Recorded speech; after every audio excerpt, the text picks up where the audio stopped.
Bonjour et bienvenue sur la chaîne YouTube du groupe IGF. Nouvelle vidéo sur EBP OpenLight version Elite. Cette fois-ci, nous allons voir les transferts en comptabilité. Alors, nous sommes dans le module de gestion commerciale. Pour passer, donc nous avons effectué un certain nombre d'opérations. Repérez-vous aux vidéos précédentes, pardon, bien sûr.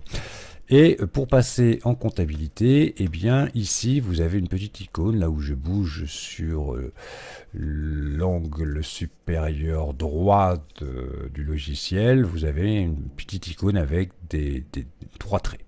Vous cliquez dessus et vous allez trouver les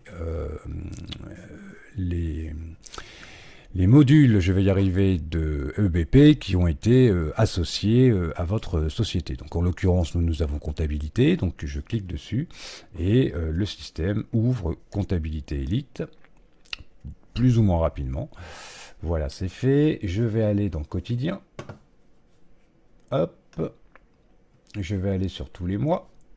Et je vois que au mois de juillet, je n'ai rien. Alors si je n'ai rien, c'est tout simplement parce que dans gestion commerciale, je n'ai pas fait mes transferts. Donc je vais dans gestion commerciale, je vais dans règlement comptabilité, et je vais transférer ici en comptabilité. Donc je clique dessus. Donc la première fenêtre ne sert jamais à rien sur EBP. Donc je vais prendre pas les validés, mais validés et en cours de rédaction, puisque je n'ai encore rien validé de mes opérations commerciales. Je vais préciser les périodes. Donc nous sommes au moment où je tourne cette vidéo en juillet, donc du 1er au 31 juillet. Voilà.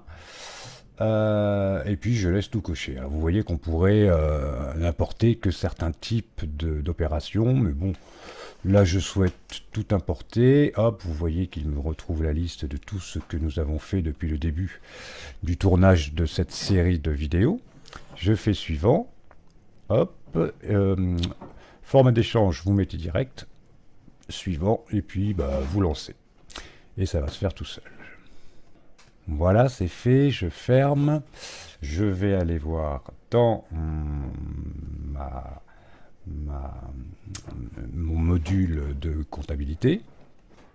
Et au bout d'un certain temps, j'avais mis sur pause le temps que ça se fasse, les opérations sont transférées dans le module de compta. Donc on a le journal des achats qui est impacté, le journal de banque bien évidemment, et le journal de vente bien évidemment. Donc si on ouvre ces différentes écritures, eh bien on retrouve ici dans le journal des achats que je vais monter un peu, voilà, nos différents achats. Donc aux fournisseurs. Donc le compte 401 est évidemment crédité pour chacun des achats que nous avons effectués à nos fournisseurs. Alors évidemment, on aurait pu créer des comptes pour chacun des fournisseurs. Ça sera l'objet d'une future vidéo, c'est-à-dire que dans ces cas-là, on va créer des comptes tiers dans compta et on les récupérera évidemment dans gestion commerciale, mais ça sera l'objet d'une autre vidéo. Donc voilà pour le journal des achats. Je vais aller voir mon journal de banque. Tic. Voilà, donc c'est tous mes encaissements et mes décaissements bien sûr qui ont été saisis dans le journal de banque. Et puis évidemment dans mon journal de vente, je vais avoir les ventes que j'ai effectuées. Donc la très belle vente de 50 guitares apparaît ici par exemple. On la trouve sans aucun problème. Donc voilà pour faire ce transfert de gestion commerciale vers la compta. Et c'est pas très compliqué en soi. À très bientôt sur la chaîne YouTube du groupe IGF. Bye bye.